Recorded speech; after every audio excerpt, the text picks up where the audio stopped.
C'était une journée consacrée aux enquêtes de personnalité. Donc en clair, des enquêtrices viennent, des enquêteurs viennent à la barre pour raconter un peu le parcours de vie des accusés, donc de leur naissance au moment où ils ont été interpellés et mis en cause dans ce dossier. Donc ça a été voilà, revenir sur leurs expériences passées, leur parcours professionnel, leur parcours dans leur enfance, la façon dont ils sont entrés dans leur sexualité, etc., à travers des témoignages qu'ils ont pu recueillir pour leurs enquêtes. On a des témoins qui sont venus donc, pour divers accusés, et là ce qui ressort, ce qui dénote très clairement aujourd'hui, c'est le soutien indéfectible donc de ses compagnes et de ses familles envers ces accusés. Donc on a notamment la compagne de Christian L qui est venue à la barre, qui est toujours en couple avec lui aujourd'hui. Elle est venue dire que selon elle, Christian L n'avait pas pu commettre un viol.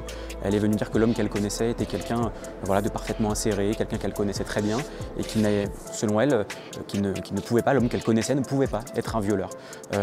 Elle a été vraiment très vindicative là-dessus. Elle a dit que c'était un homme formidable qu'elle connaissait et qu'elle avait poursuivi la relation parce qu'elle le soutenait de manière voilà, indéfectible et qu'elle se tenait à ses côtés. Et cet après-midi, on a eu d'autres membres de la famille d'un accusé, donc la famille de Nizar H. Alors lui, on a sa compagne qui est venue, sa compagne avec qui il a entretenu d'abord une relation extra-conjugale pendant quelques mois et ensuite avec qui il entretient maintenant depuis 4 ans, depuis qu'il est détenu, une relation toujours. Il ne se voit pas parce qu'elle n'a pas de droit de visite, mais elle le soutient quand même mordicus. Elle assure que l'homme qu'elle connaît, pareil, n'est pas un violeur, qu'il n'a jamais dévié, que c'est quelqu'un qui a toujours nié les faits. Et donc voilà, elle est sûre d'elle.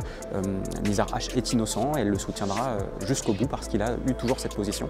On a également la sœur de Nizar H qui est venue et elle qui a dit que finalement tout le clan familial, que ce soit ses frères et sœurs, les parents également, le soutiennent, disent également croire en son innocence, qu'il a toujours défendu ça auprès de ses frères et sœurs qui ont pu venir le voir en détention.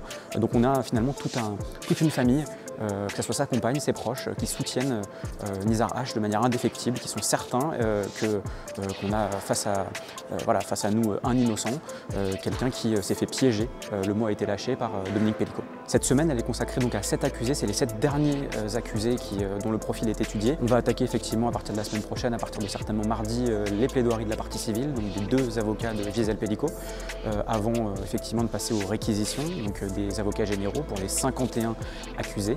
Et puis ensuite, on passera dans une phase qui durera entre 2 et 3 semaines de plaidoirie de la défense, donc de la quarantaine d'avocats des accusés.